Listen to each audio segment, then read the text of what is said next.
ఆయన చెప్పాలా అనేటువంటి ఒక ధర్మసూత్రాలతో అన్ని కోర్టుల్లో అన్ని ట్రిబ్యునల్లలో ఒక లైవ్ టెలికాస్ట్ ఉంటుంది. ఎవరైనా ఎప్పుడైనా చూసుకునేటువంటి ఒక అవకాశం ఉంటుంది. అందుకే మనం పోతే వెనుక గ్యాలరీ ఉంటుంది హైకోర్టులో, పోయి కూర్చోవచ్చు. అక్కడ మనం అడ్వకేట్ వేసి నల్ల కోట్ వేసుకుంటే ఎవడైనా సరే ముందు కూర్చోవచ్చు. మరి ఏం సీక్రెట్ ప్రొసీడింగ్స్ ఉన్నాయి స్పీకర్ గారి ముందు? ఈ ఎమ్మెల్యే ఇంకొకటి, నేను ఓటర్ని, ఖైరతాబాద్ ఓటర్ని ఫర్ ఎగ్జాంపుల్, దానం నాగేందర్, నేను ఆయన కోటేసిన 2023 ఎన్నికల్లో నేను ఆయన కోటేసిన. నేను ఓటేసిన దానికి భిన్నంగా ఆయన పార్టీని మారిపోయినాడు. మారిపోయిన తర్వాత ఆయన పైన, పార్టీ మారిన తీరు పైన స్పీకర్ ముందు న్యాయ విచారణ జరుగుతుంటే ఒక ఓటర్గా నేనెందుకు చూడొద్దు? సిటిజన్కి ఎందుకు రైట్ లేదు? నువ్వు అడ్వకేట్లు ఉండొద్దు అంటున్నావు, ఓటరు ఉండొద్దు అంటున్నావు, సిటిజన్స్ ఉండొద్దు అంటున్నావు, కనీసం లైవ్ టెలికాస్ట్ ఉండొద్దు అంటున్నావు. ఇదేమన్నా గూడు పుటానా? ఇదేమన్నా ఎవరిని ప్రొటెక్ట్ చేయాలని చెప్పని ప్రభుత్వం వ్యవహరిస్తా ఉన్నది? ఎవరిని ఆదేశాల మేరకు స్పీకర్ గారు ఇటువంటి పనికిరాని ఆర్డర్ ఇచ్చినారు? స్పీకర్ గారు అంటే మాకు గౌరవం, but I don't think he's working according to his conscience. ఆయన రాజ్యాంగ ధర్మం ప్రకారంగా పనిచేస్తలేరు, రేవంత్ రెడ్డి గారి ధర్మం ప్రకారంగా పనిచేస్తున్నట్టుగా ఉంది. ఈ లేఖ ఎందుకు అడుగుతారు, క్రాస్ ఎగ్జామినేషన్ చేస్తారు. ఒట్టి అబద్ధాలు ఆడుతున్నారు, పచ్చి అబద్ధాలు ఆడుతున్నారు. వాళ్ళు పార్టీ మారినటువంటి వాళ్ళు పచ్చి అబద్ధాలు ఆడుతున్నారు. వాళ్ళని బట్టలు ఇప్పేస్తా ఉన్నారు అడ్వకేట్లు, మొత్తం నేకెడ్ గా వాళ్ళని బట్టలు ఇప్పేస్తా ఉన్నారు. స్పీకర్ ముందు జరిగినటువంటి ఒక వాదోపవాదాల్లో నీళ్లు నములుతున్నారు, మా సమాధానం చెప్పలేకపోతున్నారు.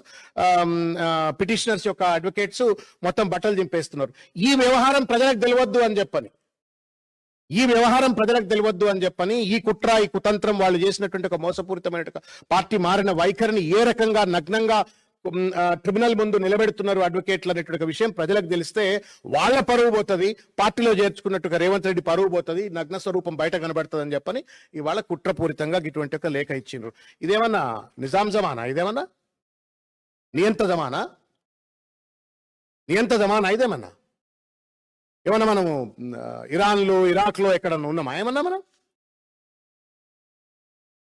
డెమోక్రసీ, ఇది టెంపుల్ ఆఫ్ డెమోక్రసీ అసెంబ్లీ, అది అక్కడ ఈ రకమైనటువంటి ఒక రీతిలో ఒక అడ్డమైనటువంటి ఒక సర్క్యులర్లు పట్టుకొచ్చి వాళ్ళ పారదర్శకత లేకుండా, this is against the constitutional principles of article 19(1)(a). Freedom of speech అంటే freedom of right to know కూడా, మనకు తెలుసుకోవాల్సిన హక్కు కూడా కల్పించింది ఆర్టికల్ 14(21).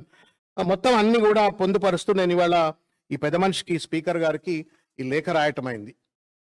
దయచేసి మీరు ఆ నియంతృత్వ ధోరణితో రాసినటువంటి ఒక బులెటిన్ ను విత్డ్రా చేసి మీడియా వాళ్లకు, అడ్వకేట్లకు, ప్రజలకు, ఎవరైనా వచ్చి చూడగలిగే ఇంట్రెస్ట్ ఉన్నటువంటి వాళ్ళందరూ కూడా చూసేందుకు, ఈ బొంకుతూ దొంగ నాటకాలు ఆడుతున్నటువంటి ఒక పార్టీలు మారిన ఎమ్మెల్యేలు ఏ రకంగా అబద్ధాలు చెప్తారో వాళ్ళకు ఓటేసిన ప్రజలకు తెలియాలి. కాబట్టి దయచేసి ఆ బులెటిన్ విత్డ్రా చేసుకోవాలని చెప్పని కోరుతున్నాము. అదేవిధంగా లైవ్ స్ట్రీమింగ్ కు, అఫీషియల్ రికార్డింగ్ కు పర్మిషన్ ఇవ్వాలని చెప్పని కూడా కోరుకుంటూ, దీని మినిట్స్ ను అన్నిటిని కూడా మొత్తం ప్రజల దృష్టికి తీసుకురావాలా. ఇది ప్రజాస్వామ్యాన్ని కాపాడేందుకు, రాజ్యాంగాన్ని కాపాడేందుకు. ఇది రేవంత్ రెడ్డి సొంత వ్యవహారం కాదు, లేకపోతే స్పీకర్ గారి సొంత వ్యవహారం కాదు. ఇది ప్రజలకు సంబంధించినటువంటిది, రాజ్యాంగానికి ఉల్లంఘనకు సంబంధించినటువంటిది, న్యాయాన్ని అందించేటువంటి ఒక ప్రక్రియ. కాబట్టి తప్పనిసరిగా ఇది మీడియా వాళ్లకు అందుబాటులో ఉండే విధంగా వెసులుబాటు కల్పించాలా. మిగతా న్యాయవాదులు, ఇట్స్ జుడిషియల్ ప్రాసెస్, ఈ జుడిషియల్ ప్రాసెస్ ను మిగతా అడ్వకేట్లు అందరూ కూడా చూస్తారు. How justice is executed, how the speaker is defending or arguing, లేకపోతే డిఫెండెంట్ అడ్వకేట్లు ఏం చెప్తున్నారు, పిటిషనర్ అడ్వకేట్లు ఏం చెప్తున్నారు అనేటువంటిది it's an education to the rest of the advocates also. కాబట్టి ఇది మొత్తం తెలియకుండా ఏదో గూడు పుటాని లెక్క దొంగలు దేశాలు పంచుకున్నట్టుగా మా ఇష్టం వచ్చినట్టు మేము చేస్తాం, ఇది మా లోబడి చేస్తాం అనేటువంటి ఒక రీతిలో ఏదైతే చేసినారో దీన్ని తీవ్రంగా ఖండిస్తూ ఈ యొక్క బులెటిన్ 2022 విత్డ్రా చేసుకోవాలని చెప్పని, అందరికీ పర్మిషన్ ఇవ్వాలని చెప్పని విజ్ఞప్తి చేస్తా ఉన్నాం. రెండవది, ఇంకొక ముఖ్యమైనటువంటి ఒక విషయం మీ దృష్టికి తీసుకొచ్చేది ఏంటంటే, రేవంత్ రెడ్డి గారు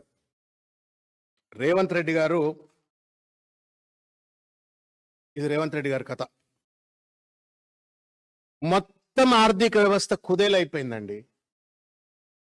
కమాండ్ కంట్రోల్ సెంటర్ లో కూర్చొని పొంకనాలు కొడతా ఉన్నాడు, అదే పరిపాలన అనుకుంటా ఉన్నాడు ఆయన.